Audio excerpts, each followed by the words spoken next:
Thank you. Thank you. And, I want to welcome everybody and mention something that I notice as a coach. Steve, you'll probably chime in on this or at least nod your appreciation of what I'm going to say. And that is that each week, the numbers of participants has gone down. Now, that could be because they don't like what I'm doing. And I take full responsibility for that if that's the case, because I'm not trying to be everything to everybody. What I'm trying to do is find people who want what I have and who want to be a part of that and want to get that into their approach. So those of you who are here, I commend you for your stick-to-itiveness and your interest and your participation. So having said that at the start, more may be coming on as we go. But welcome. And again, good for you. Now, the past few weeks, we have been talking about certain things. So I'll do a quick little overview. I want to keep it quick so we can get to the meat of today's conversation. And I'm hopeful, Steve, that you will, really dive in with me on this and point, counterpoint, ask questions and things. And or anybody else who's here, if you want to talk, go ahead and butt in. It doesn't bother me at all. So I'm not going off notes. I have internalized this. So whatever and however, I'm good. So to start out with, I talked about how the real estate industry is actually set up for you to fail. And there might be a better way to say that. Instead of saying it's set up for you to fail, maybe a better way is to say the real estate industry sets up for you to fail. In other words, the way it is in today's world causes most agents not to make it. That's just the statistical reality. And, most agents, they're not really paying that close attention to it. But again, 87% of all new licensees are out of the business in North America within their first 3 to 5 years. And about 3/4 of those are out within the first 12 to 18 months because they never learn how to make money. They're trying to build this thing called their real estate career, but they go broke in the meantime, which means there are two aspects to the real estate industry that you need to know about. One is a future model. The other is a now model. There are only two models. And almost every agent out there and every coach and manager and advisor and mentor and veteran are talking about the future model approach, which is building towards success over time, putting systems in place that will cause business eventually to start happening to you. That's one approach. And there's only two. And that is the dominant approach in the world. And it's the reason why most agents go broke. Now, the agents who tame that model, who climb that mountain, and they get that big career going, and they got the business, and they got their arms folded, and they're looking like the star. The thing is, that's what's lauded, that's what's promoted. And of course, when people talk about how they want to do it, they want to try and, emulate that superstar. And so this is a self-fulfilling loop. I call it the loop of failure. Again, not because it doesn't work. It works if you can survive and get it to happen to you. The other model is a now model, which is the model I use and that I teach and that my online learning course is all about. And every time I talk, I'm talking about this production model. And it's about, as I like to say, waking up in the morning with no business potentially. And by the end of the day, having new business, a new actionable direction. What does that look like? How do you do that? And that's what we've been talking about going forward. So you got to watch out because the business talks about being in presentation mode. It talks about putting systems in place. It talks about building for the future. It talks about, building your brand. All these things that are all fine and good, but you got to survive in the meantime. The production model, a now model, is something every coach ought to teach in some way, shape, or form, I think, and every agent ought to have as a skill.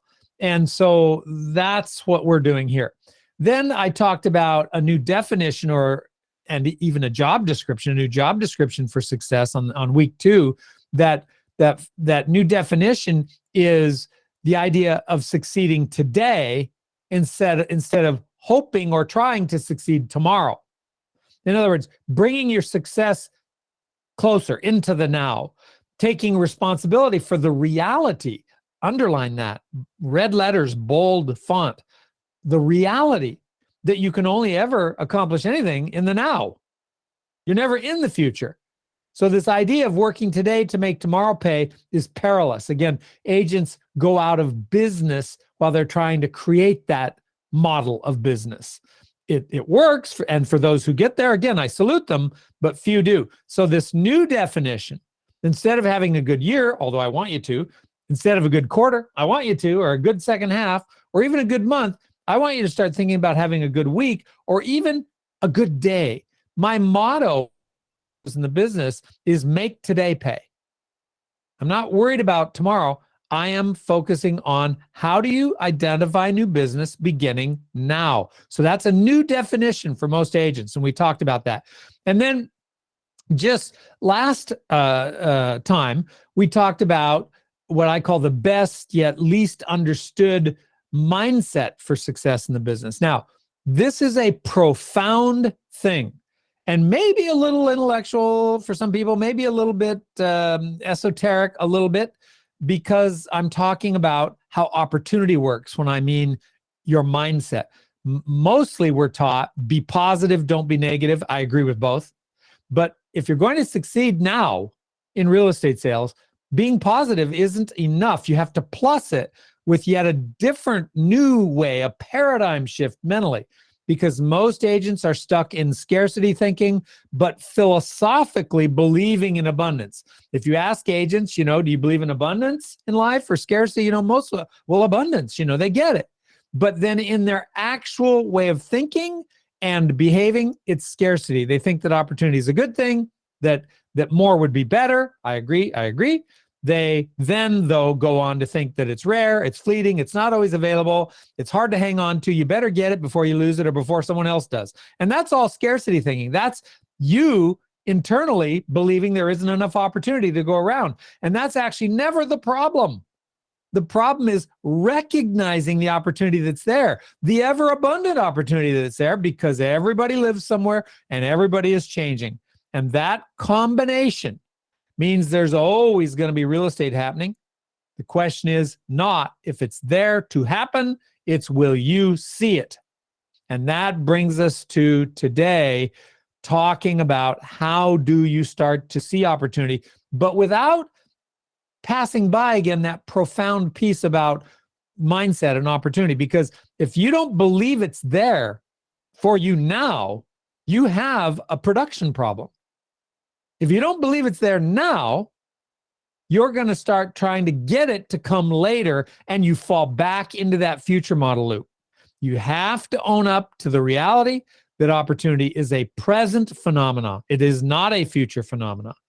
Opportunity can never be in the future. It can only be in the now. And I mean in actual existence. And because everybody's changing and everybody lives somewhere, it's always there somewhere in the mix. And you have to develop your skill to identify where. In other words, opportunity is latent, which means it's unmanifested, but there, it's under the surface. And what we do with the skills that we'll talk about today is we get it to rise to the surface so you can start to recognize it. And it is the high skill in the business. And so today, I want to talk about that most important skill, yet least unknown skill, or least known rather, skill in the business. It's an interesting paradox, Steve, that the number one skill you can have as a real estate agent is the least known and the least practiced. Now, there's a place to start. Okay. So having said that, what is this skill? Okay. It's called discovery, my term for this process of getting information within a conversation that you have with someone to flow your way in a natural and, I will say, more enjoyable way for the respondent, the person you're talking with. And you'll notice the preposition, a little bit of English grammar here. Usually we say talk to people. And yes, that is the job description that I talked about a few weeks ago. Job one is talking to people. If that is not your job one, you're not prioritizing in a way that will be effective in terms of doing now business. Okay. You don't have a chance if you aren't talking to someone. If you're talking to someone, you have a chance. Therefore, it's super important. Okay. So, but then you take the preposition to, talk to someone, and switch it out with the preposition with. Talk with someone. Don't talk at people. Don't talk to people. That's far too often associated with this whole future model thing and branding. And things that go with that process are being the expert, giving advice, counseling, being of service. These are all information going from you towards the other person dominantly. Or how about marketing and advertising and branding? That's all information going from you towards the public. And we're taught to do that. Social media is an example, a super viable tool that I didn't have when I got in the business. And yet it takes you out of the game today and commits you to that future model loop that few survive in.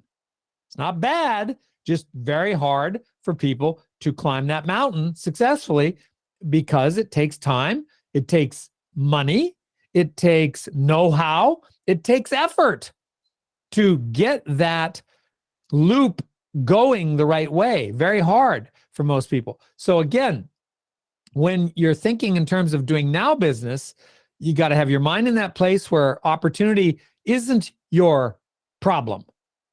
Okay, it's there, but you just don't know where. I heard myself say to my business partner yesterday, I had a transaction fall out of escrow yesterday. And, it was going to bring in about $30,000. So boo. But it happens every now and then. For me, maybe 1 in 20 transactions that are trying to close will fail. It happens. But I heard myself saying to my partner, Erwin, I said, I don't know how, but all I know is I'll replace that one soon. And see, that's that understanding that lack is not my problem in terms of opportunity. The only way I can experience lack is in my mind if I think there isn't opportunity. And so I get busy today doing things to fill the void with the hope of opportunity coming later. This is the classic thing that agents do, particularly when a deal falls apart. Plus, a lot of times, they go into their cave and they mourn the explosion of the escrow, the loss of that potential income. But at the end of the day, the point is, again, there's always more opportunity.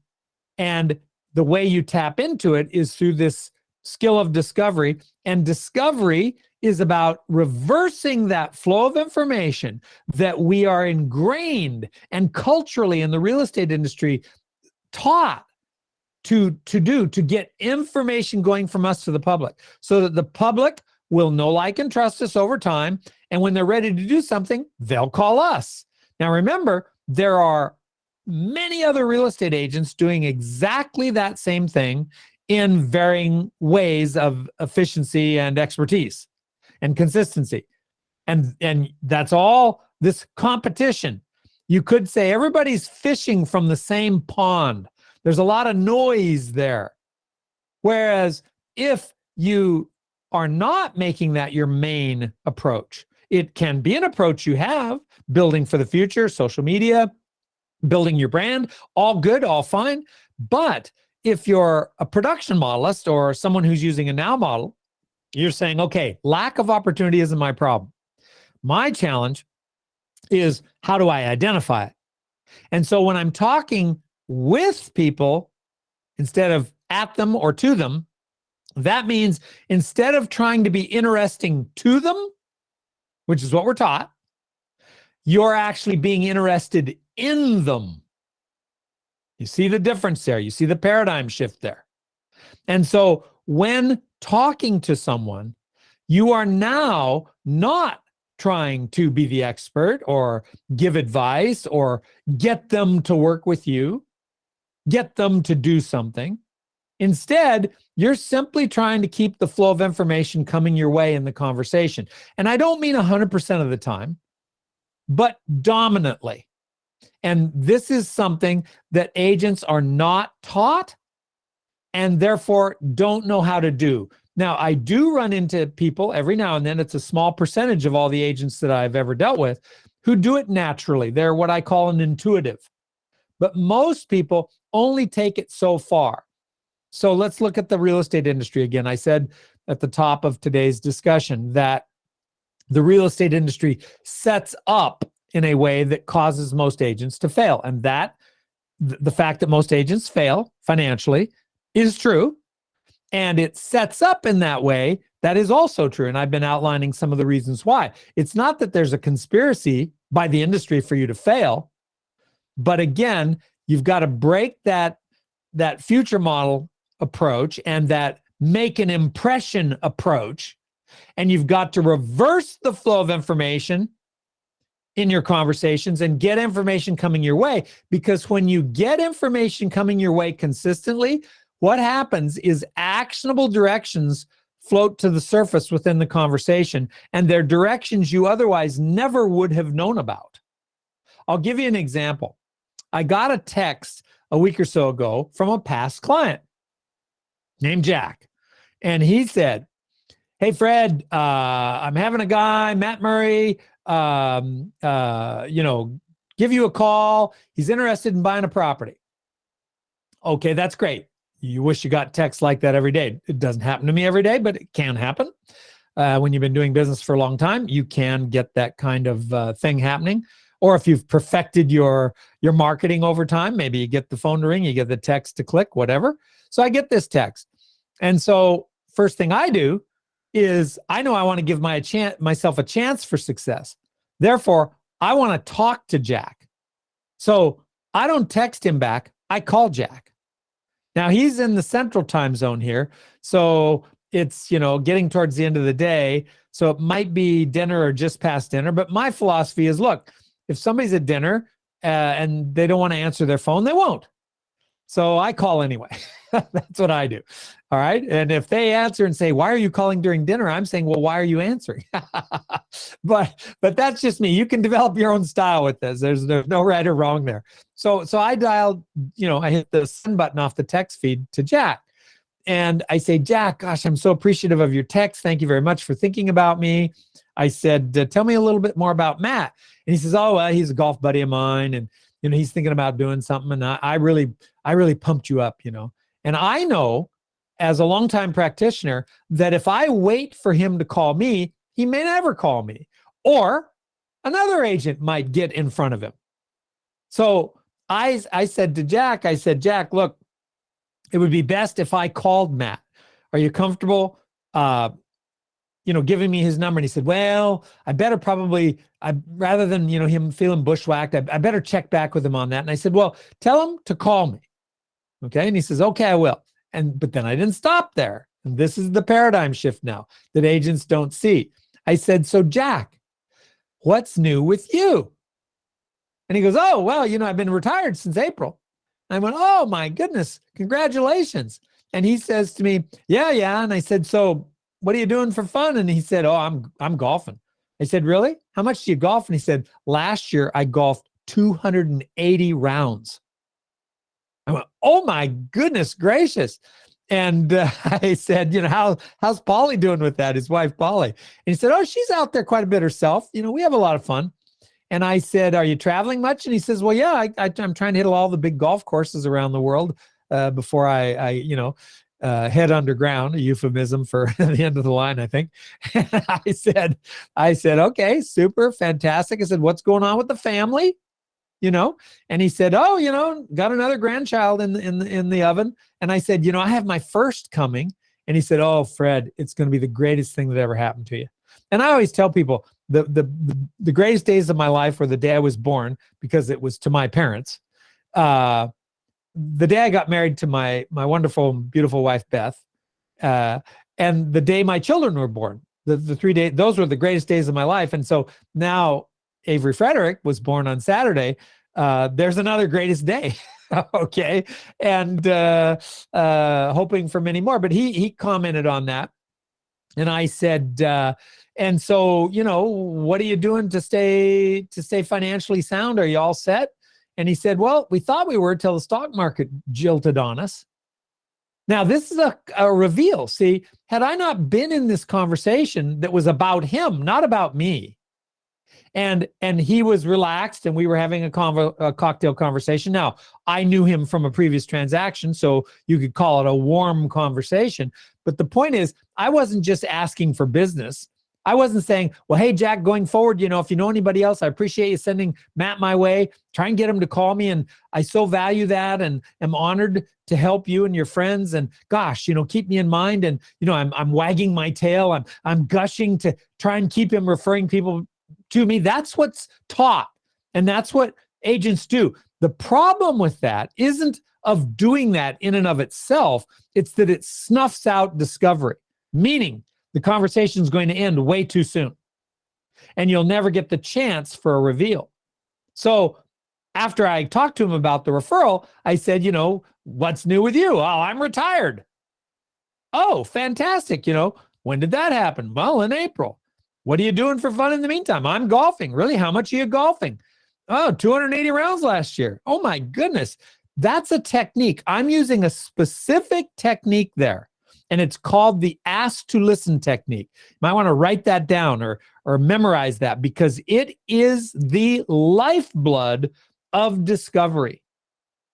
The ask to listen technique. And I'll demonstrate it to you here in just a moment as an illustration of how it works. But the point is, I got information coming my way in the conversation. And so then I find out that the stock market jilt while he's in retirement caused he and his wife to, and a lot of people, right? And so I said, well, in what ways is that affecting you most? And he says, well, I'm starting to wonder if maybe we should sell this property you sold us and get downsized a little bit.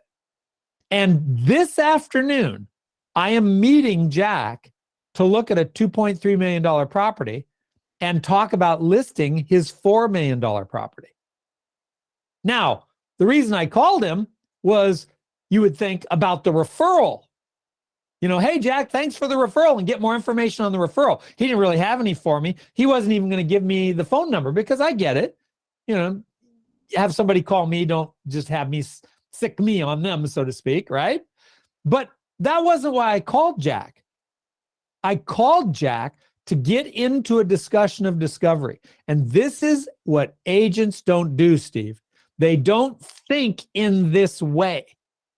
But what do I know, people? I know that opportunity is there. I just don't know where. But I have a skill, discovery, and specific techniques like the ask to listen technique or vending opportunity. It's another skill that I teach and practice. Or triangulation for truth. This is another very interesting skill.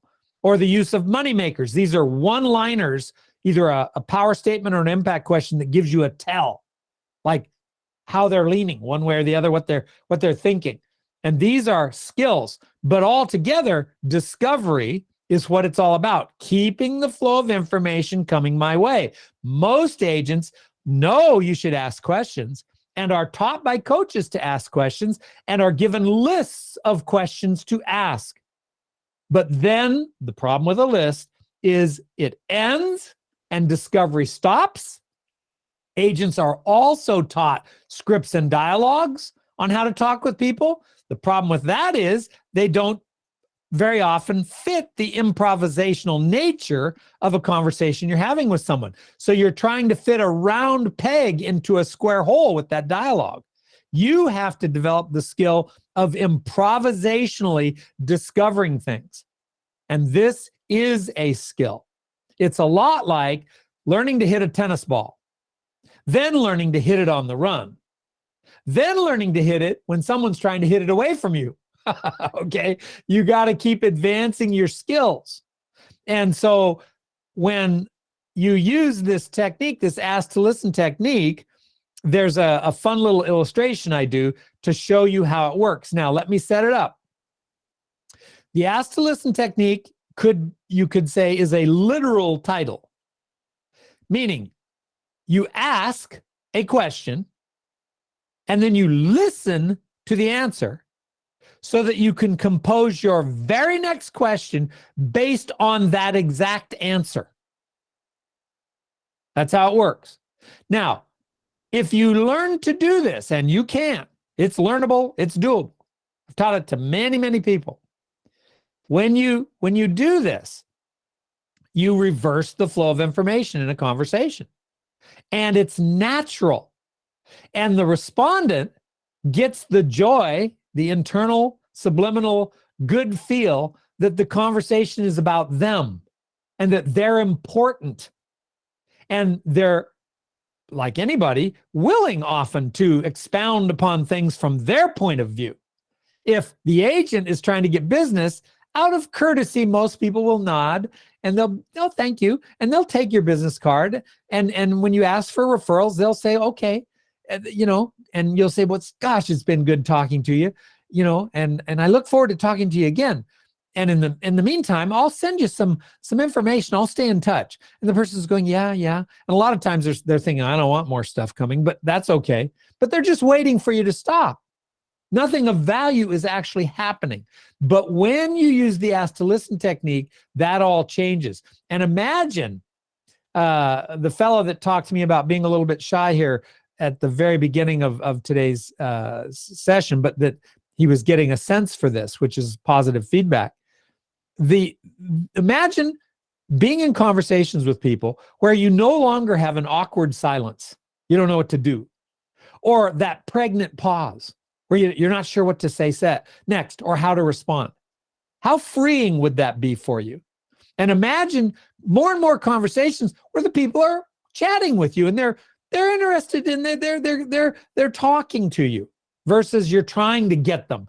Because the industry teaches the 3 C's traditionally. That's courting, capture, conversion. Courting meaning staying in touch with someone. Capture meaning getting them to be your client in some way, shape, or form. Conversion meaning getting them into a deal. That's the classic approach. But with this model, with a now model, the production model, and operating in discovery mode, you abandon the 3 C's. And instead of the 3 C's, courting, capture, conversion, you start using discovery, evaluation, identification, DEI. So you get into discussions of discovery, you evaluate how that information is coming in, and you start to identify actionable directions you otherwise would have missed. And this is a game changer. But you got to learn how to do it. I'm explaining it. So let's give an example. Now, Steve, I don't know if you can get one of our participants to volunteer, but I would do an example with live with someone if someone did want to volunteer. Okay, guys, if you want to volunteer to be discovered, put your hand up and I will choose one of you. And it's painless, people. It's painless. Put a hand up. All right, Brian, you've got your hand up. You got the job. Over to you. Excellent. All right. Now, I don't know if I can see Brian, but that doesn't really matter because a lot of times you're going to be on the phone with someone anyway. So it's not necessary to see the person. But Brian, what I want you to do, there's no agenda for you. There's no thing that you have to remember. I want it to be strictly Brian, strictly natural, whatever comes to mind here in this conversation. Okay? Now, for the rest of you, I want you to watch and listen to what is going on because I'm going to ask you some questions about the process when we're done. Okay? So pay attention here. So, Brian, what's your favorite color? It's green. Green. Really? Why green? It's green is good for gold. It's for go. It's for Herbalife. I like favorite, and my shoes are generally green. Your shoes, did you say, running are shoes, generally green? Running shoes, yeah. Great. And so you're a runner, I take it. Yes, yeah, ultra marathon trail runner. Oh my gosh, is this something you've been doing your entire life? Yeah, since 1979. That's pretty darn good. 77. Is it fair to say you've run more than a few marathons? Yeah, I'd say it's fair to say about 100 or two. Oh my goodness gracious. I am impressed. I'm in awe. Now, would these be marathons always in your community or around the country or even out of South Africa? Generally in South Africa, I traveled to Paris about 5, 6 years ago to go and run my first international marathon. Mostly Cape Town, some around the country. I love it. I love it. And would you say that in South Africa running is quite a big participation sport? Yeah, absolutely. I've heard there's so many more running clubs and mass participation compared to many countries overseas. I understand. Okay. I did not know that. Well, I'm curious now. You talk about Cape Town. That's where you live. Do I infer that correctly? Correct, yes. How long have you lived in Cape Town? Since 1981, permanently. I see. Where were you raised? Born in Johannesburg, raised in KwaZulu-Natal, and then from about 21, I was here in Cape Town. So, you can say I've lived in all the provinces, or the former South Africa provinces. So, raised in SA and settled in Cape Town. I get it. And what caused you to move to Cape Town? Yeah, interesting. I'm a surfer, ex Pisces surfer, and then discovered this thing called oceanography when I was doing my national service in the Navy, and came to Cape Town to study oceanography actually, and then the second love became real estate. I see. And why did that happen? What made real estate become your thing? Yeah, it's an interesting thing. It's in 1994, they said, to us, management and environment affairs said that, the new South Africa, it's everybody's free, everybody's equal, but our positions were going to be taken over by the less previously disadvantaged, and it was a matter of time, and we may as well leave now and give everyone else the opportunity. So I stuck around for another 3 years, and top management left, and all the captains of industry left, and they offered us retirement packages. And in that 3 years, I'd started doing real estate part-time and found that I actually loved it. And I see. I was becoming a bit of a mad scientist, working in laboratories all the time and working with the weather and the ocean currents that are not tangible. Got it. Got it. So you live and own a home in the Cape Town area? Yes, in Blouberg, bought a house 17 years ago. Got it. And how's it going in terms of that property? I'm curious why that house and why that community versus another community. Well, at the time, I bought in Parklands. We had a budget, and that was all we could afford, and so obviously it was the longest I've been in a house ever, and now we're looking to relocate. I see. What are the three things you like most about the house you're in? It's a French provincial style house, green garden from every window, loads of cupboards, a massive rock pool, and and the kitchen's also great. So yeah, it's a number of factors, and one of them was price in the beginning.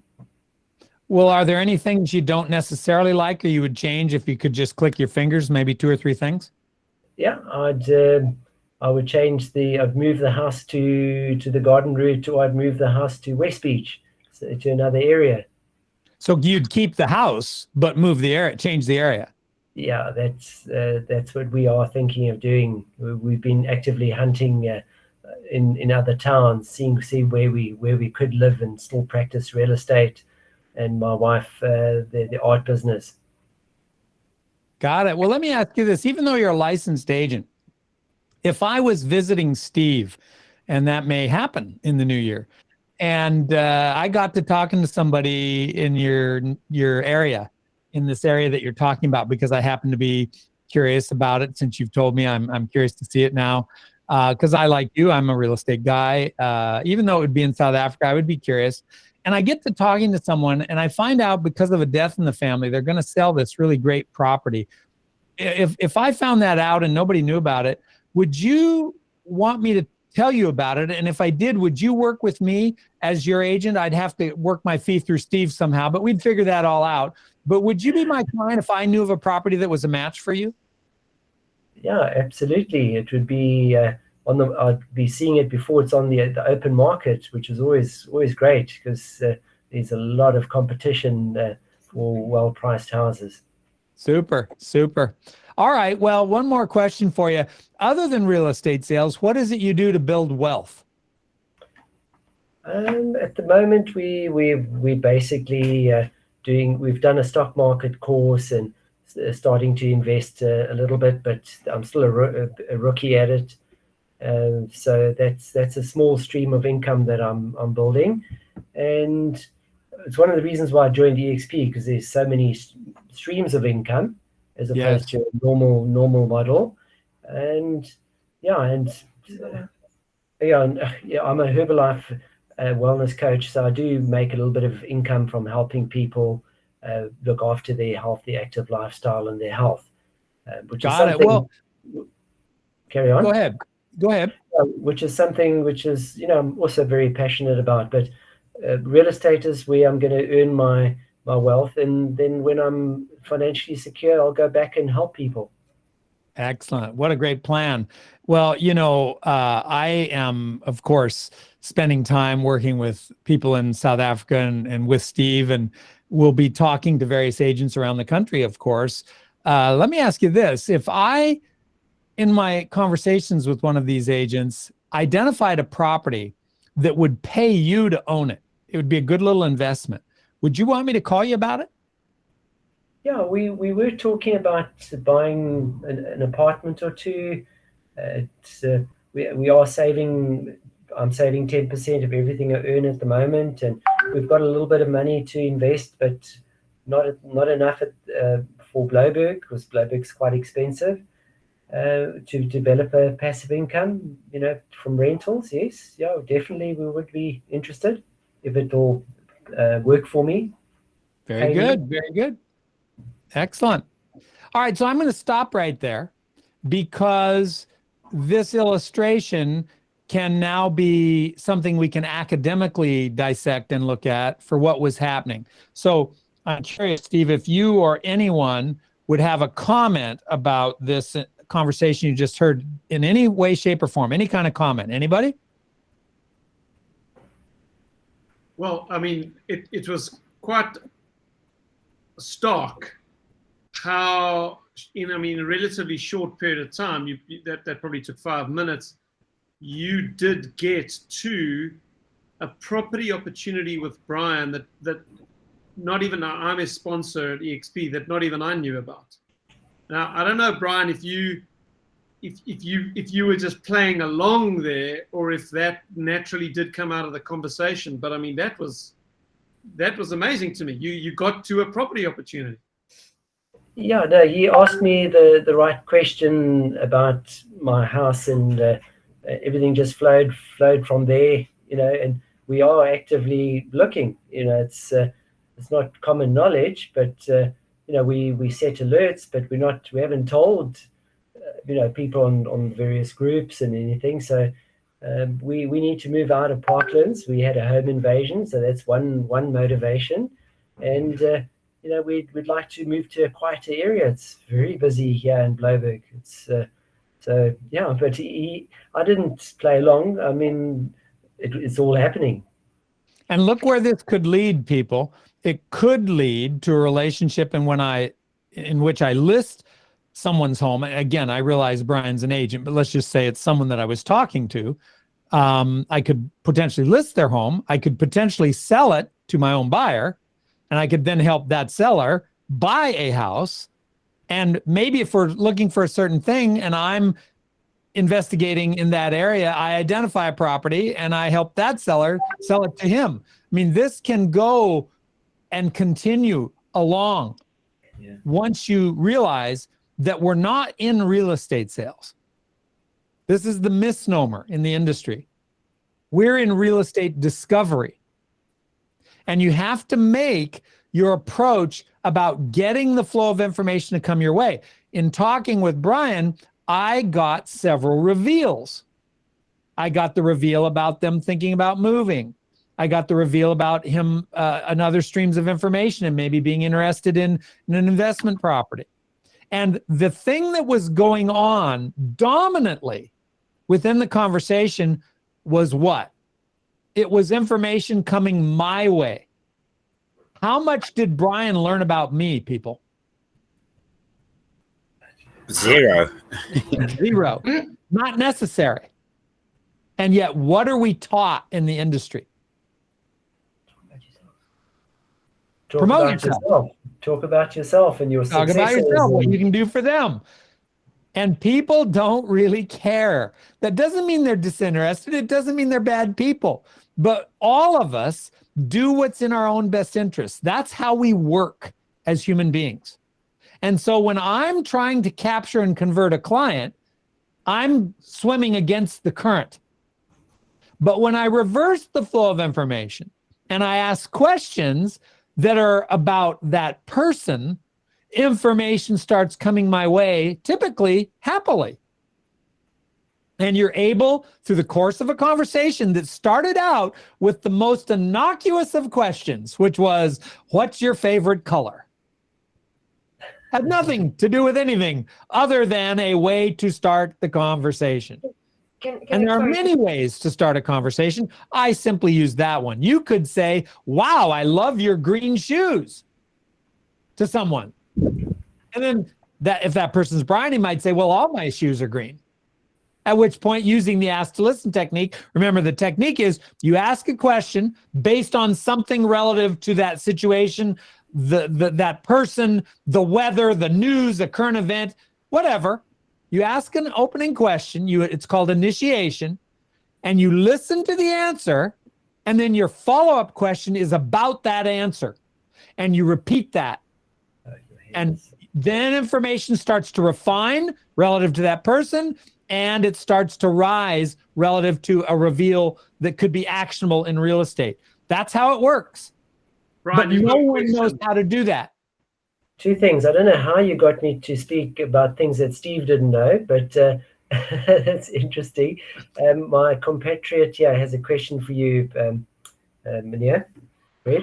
Hi, yes, sorry. I just want to ask you, because some people find when you ask them questions, they find it quite intrusive, and some people don't like that. So how do you handle people like that? Well, first of all, you have to get out of the mindset that it's an inquisition or that they're being grilled or interviewed.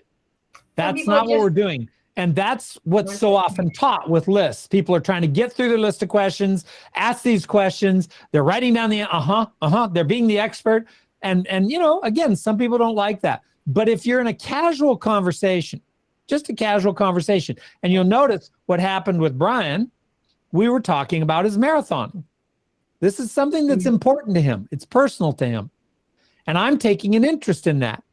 His level of relaxation increases and the flow of information is more viscous or fluid. Okay. Yes, people don't like to be invaded, but I'll ask Brian, now of course this was a warm thing because we're on the same call together, but were you feeling pressed by me in terms of me, trying to get information out of you? What was your sense of the conversation? I was just hoping that you found the property already. Good. Well, again, take, for example, if somebody comes up, and this actually happened to me.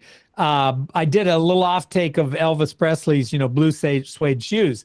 But we have this area where you can walk your dogs and exercise right across from my house, the open desert. It's beautiful. And people take advantage of it. So I was out there walking our two dogs. And this guy came down the way, walking quite fast. And I noticed he had neon blue running shoes on. I mean, whoa, the color was whoa. And so as he got closer to me, I said, oh, I love those blue suede shoes. And he stopped and he looked down at him and he goes, oh yeah, they are bright, aren't they? And I said, are you into bright shoes? And he said, oh, not necessarily. My wife picked these up for me. And I said, oh, really? Is your motivation, running, walking? And he says, a little of both. And I said, really? Do you always traverse this area, or do you go all over the valley? And he said, mostly this area. And I said, are you into running as a sport? And he said, not so much, just for health. And I said, wow, what other things do you do for health? Now you see the technique happening there. He said he does it for health. What did I ask him? What are other things you do for health? This is your ticket to a conversation continuing in a way that isn't a grill session, and in a way that people will largely, not always, maybe they're pressed for time, or maybe you run into that 1 in 20 that just doesn't want to talk. That's fine too. Just let them go. This isn't about capture and conversion. This is about discovery, about getting the flow of information to come your way in a conversational manner that's relative to them, not relative to you. And as you get better and better at this, you'll get plenty of at-bats, meaning chances, with people who do talk conversationally back with you, but don't necessarily ask you questions. Although if they ask a question, I'd answer it. And then I might come back with yet another question that's casual, conversational. It can be an ebb and flow. But the point is, it is not sales. It's discovery. And there's a difference. Steve, what are your comments at this point? Yeah, Fred, I love the liberating feeling that gives even me if I'm thinking in a slightly different environment of talking to agents and talking to agents about coming over to EXP, that I'm not so much trying to communicate the benefits of the company and the opportunity, but I can just take a chill and just ask them about their lives and pursue a conversation. And if an opportunity comes through that kind of conversation, it's so much easier to walk through the door together than shoving information down people's throats. Me, I don't think you've got to choose between tomorrow business and today business, and that's something you and I can arm wrestle over. I still think there is a lot of benefit to building a social media following and having an email newsletter and all that stuff. But I think what you're teaching is the primary skill, so that anytime a conversation begins with anyone, whether it's through the business tomorrow techniques or through people you're meeting, you've got the skill of having this discussion of discovery. So, I think it's fantastic. I love it. Well, I would say the ideal business would be when someone is future modeling effectively, but also now modeling. That would be kind of the ideal scenario. I simply haven't made my emphasis future modeling. I did way back early on in my career, but I slowly realized my strength was in this other way. But again, what worries me is someone who's future modeling, but they don't have this skill. Can they survive long enough? That's my only question. So we'll never have to arm wrestle. I totally agree with what you're saying, that future modeling has huge validity and value. But you do have to be able to get through that period. And who wants to leave business on the table in the meantime? And this is what's happening with most people, Steve, is business is right in front of them.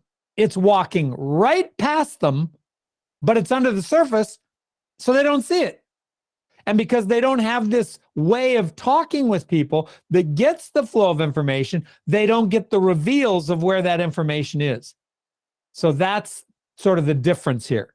Yeah, Fred, the one, now, Alette Maria's got a question. Alette, you can go after me. I am amazed by, I've been in real estate training and coaching for 20 years. I've never heard anyone ever put their finger on this dynamic that you are highlighting to us, that there is opportunity if you just will get into enough conversations with people. I've never heard someone actually communicate this as a technique. And I'm wondering why, because it just makes so much sense. Anyway, that's my other thought. Alette. It's a cultural thing. It's a cultural thing. Traditionally, the real estate industry is about building relationships and rapport, and I get that, and about over time building your success, mounting up, climbing that mountain. You were here when you began, and now you're here there. That's not what this model is. This model is literally waking up in the morning with nothing and potentially having something by the end of the day through an innocent conversation in which you reverse the flow of information and it caused the ebbs and flows of that information to reveal an actionable direction. And you check it out. And if it's not really actionable, that's fine. But if it is, that's great too. You see, a no is just as good as a yes. And this is a great thing to remember, people. A yes is what makes you money, but a no is what saves you money. It's a maybe that costs you money. And you got to watch out for this. Maybe they'll do business down the road if I stay in touch long enough. And that may be true, but it may not be true. But if you talk with people in discovery mode, using this ask to listen technique and some other things I also did with Brian, but I would have to maybe explain that a little bit more to show you how I did that and what it was. But the point is, once you become proficient, reasonably proficient at this, and reasonably consistent at doing it, you will start identifying business in the near term that you otherwise never would have known about.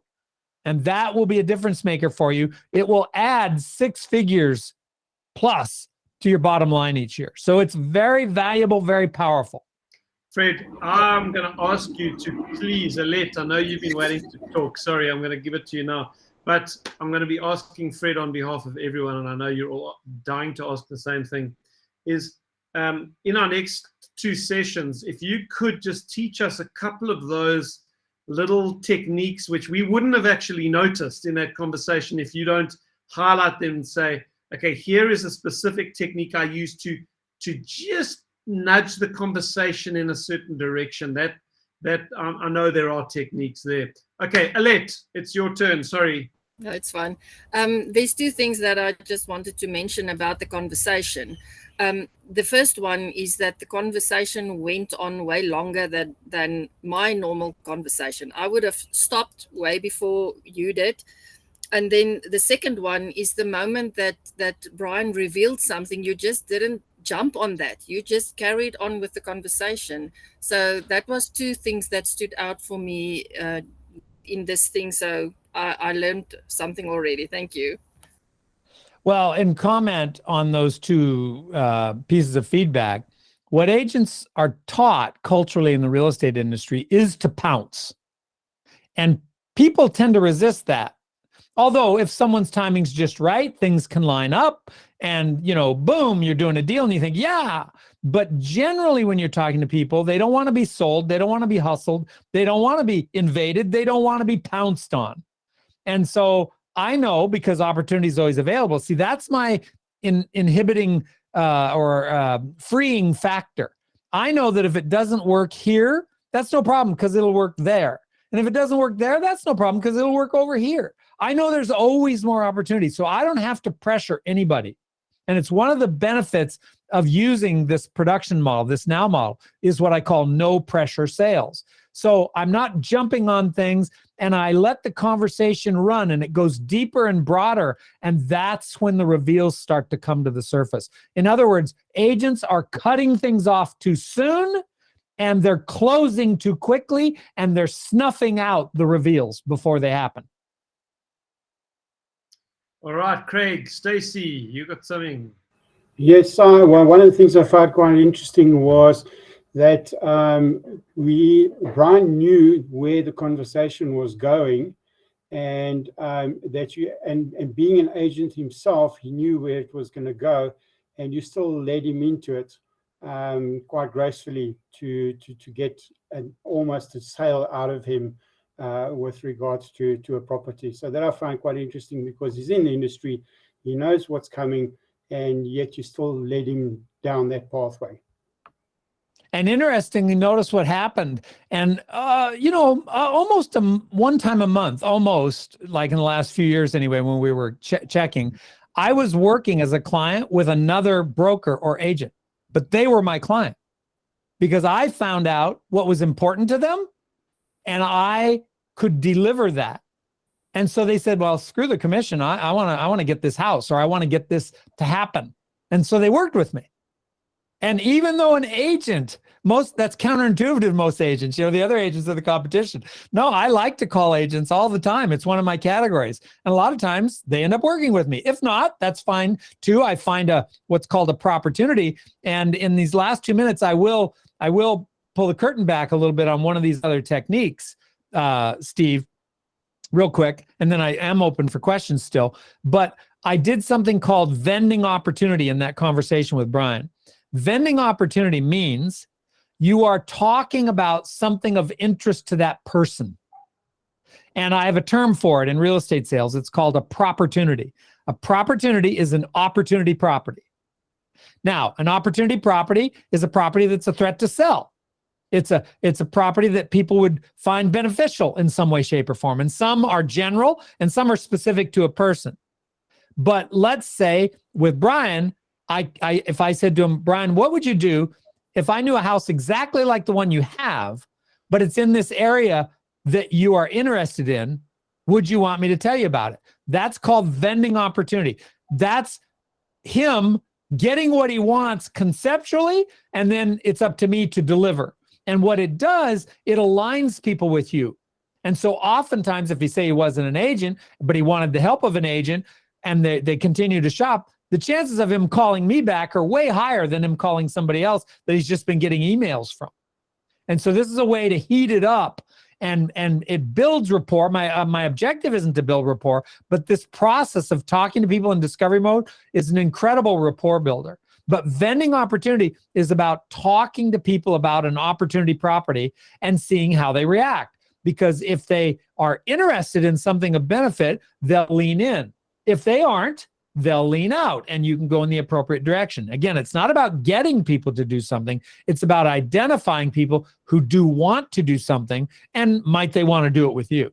So a little bit of a reveal there in and of itself, Steve. Brilliant. I love it. Danny, over to you. Go for it, Danny, or we're going to move on. Okay, Danny, your microphone's not working. Chris, Giorgio, over to you. How's it, Fred? How's it, Steve? So, Fred, also in your conversation, I also noticed that you asked Brian about what his dislikes are about his property and what his likes are. Obviously, that's an important technique to gather more information from a client. Very observant, Chris. I do that regularly. I love to, and the reason I love to do it is because it's so fruitful. But I love to say to people, gosh, what is it you love about your home? Give me 3 things. And they go like this, or sometimes they say, not much. I mean, you don't know how they're going to answer, right? And then I'll say, what are 2 or 3 things you don't like about it? And then bing, bing, bing. And then I'll say, well, I'm curious, as a professional, if I knew of a house that everything you wanted and none of the things you don't want, would you want to know about it? And then they may say, well, yeah, but we don't have any money. And I might say, I understand. What kind of price range would be your sweet spot? And they may say, well, I don't really have a sweet spot. I was let go from a job, and my wife is the sole income earner. I'm out earning, looking for new work. I see, what kind of work do you do? Now, notice I switch right out of trying to sell him a house and into discovery. So that no was an invitation to get back into discovery and see what reveal happens. And I might say, well, have you guys ever thought about if the right house came along and you wanted to go on it? Maybe one of your parents or your in-laws might get involved. And he said, oh, no, that never happened with my parents or my in-laws. And I'll say, really? Why is that? Oh, no, they don't want to get involved. And I would say, I understand. That's called the empathy script. When you agree with what they're saying. I do this all the time. Oh, I get it. Oh, that makes sense. Oh, I understand. That really helps people in a conversation to know that you're relating to them, you're understanding them, you're hearing them, you're feeling them, right? And then I might say, tell me about your parents. Are you close to them? Well, I'm actually closer to my in-laws than my parents. Oh, really? Tell me about your in-laws. See the ask to listen technique? Straight technique, using what he said for my next question. And he might say, well, the thing is, they live in Joburg and we're down here in Cape Town, but it just seems like, we're in touch with them more. And then he might say, in fact, they're talking about moving down here. Oops, that's a reveal. And it could be that I help them buy a house and not this guy buy or sell a house. You see, this is the three-dimensionality of opportunity that agents are not tuned into and that they don't take advantage of. The opportunity can come from any place at any time in any direction, and you got to be open to that. You stay in discovery because that's what gives us the segues to these different areas of opportunity. But when we have an agenda and we have on blinders and we're in a tunnel and we're trying to get the deal from that person to do one thing, we've limited ourselves drastically. It's a way of thinking, which makes it a way of behaving, and it is not the norm. And it gives you an incredible advantage. Instead of fishing in that same pond where everybody is, you're now fishing upstream. Very advantageous. Belinda. Hi, Steve. Hi, Fred. Yeah, my question is just regarding the whole discussion of discovery that Fred's telling us about. It's more in line with where the people are that you are meeting, Fred, to have this whole discussion with. Is it just in your daily routine that you go when you go to the shop, or do you actually, can I almost say, target going to certain areas where you could meet people to have these conversations with? I don't target, but it's totally valid to do that. One of the agents that I've trained goes to a big corporate hardware store.